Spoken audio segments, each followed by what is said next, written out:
fondation Un Avenir Ensemble est une fondation qui a été créée d'abord par un de mes prédécesseurs, le général Ketch, ancien chef d'état-major des armées et grand chancelier de la Légion d'honneur, qui, il y a 20 ans, en prenant ses fonctions à la Grande Chancellerie, a décidé de proposer un cadre aux décorés de la nation pour leur permettre de continuer à s'engager au service des autres, avec la même ferveur et le même dynamisme que ceux qu'ils avaient montrés et qui leur avaient permis d'obtenir la Légion d'honneur ou l'Ordre national du mérite ou la médaille militaire.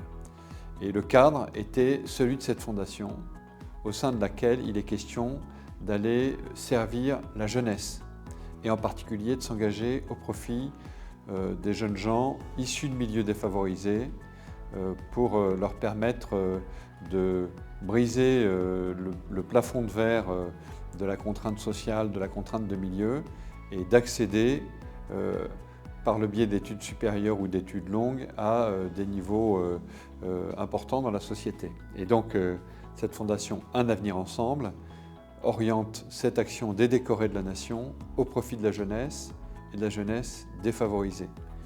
Donc l'idée de la fondation est, grâce à une convention qui a été passée avec l'Éducation nationale, d'organiser des parrainages entre des jeunes gens qui sont identifiés par l'Éducation nationale, qui sont des jeunes gens boursiers, et qu'on va proposer au parrainage par un décoré qui va l'accompagner ensuite jusqu'à la fin de ses études supérieures. Ces jeunes gens sont parrainés à partir de la seconde pour terminer ses études supérieures et rentrer dans la vie professionnelle.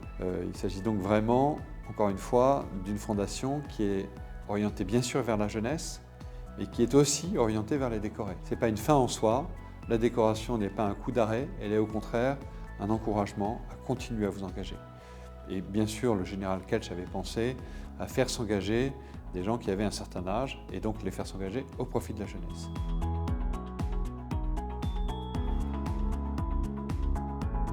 Alors, le rôle du parrain ou de la marraine, il consiste d'abord à faire connaissance du jeune homme ou de la jeune femme qui va être son filleul ou sa filleule. Ensuite, sans doute de l'aider à d'abord acquérir des codes que ce jeune homme ou cette jeune femme ne possède pas, à ouvrir ses horizons, à dépasser des contraintes qu'il se fixe à lui-même, parce que ses origines sociales, parce que ses origines familiales le conduisent à se limiter, à s'auto-limiter et à limiter ses ambitions.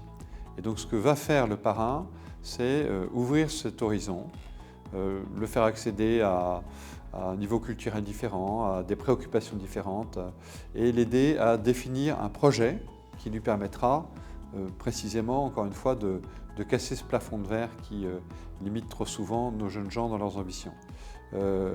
C'est un travail qui est difficile à faire, qui ne prend pas énormément de temps, mais qui passe d'abord par une connaissance, une sorte d'apprivoisement mutuel d'ailleurs, du parrain par son filleul et du filleul par son parrain. Et c'est un travail qui est extrêmement enrichissant pour les deux.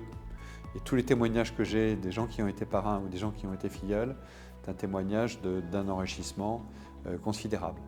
C'est un travail aussi qui nécessite que le parrain trouve le juste positionnement entre le filleul, l'éducation nationale bien sûr, et la famille. Parce qu'il ne s'agit pas de se substituer aux parents du filleul, ou souvent d'ailleurs aux parents au singulier, à la mère ou au père. Voilà. Il s'agit d'aider à, mais il ne s'agit pas de faire contre. Et donc là aussi, c'est un travail tout en finesse et en subtilité.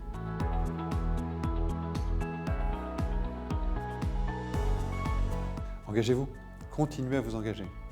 Encore une fois, l'honneur et le mérite sont des vertus essentielles.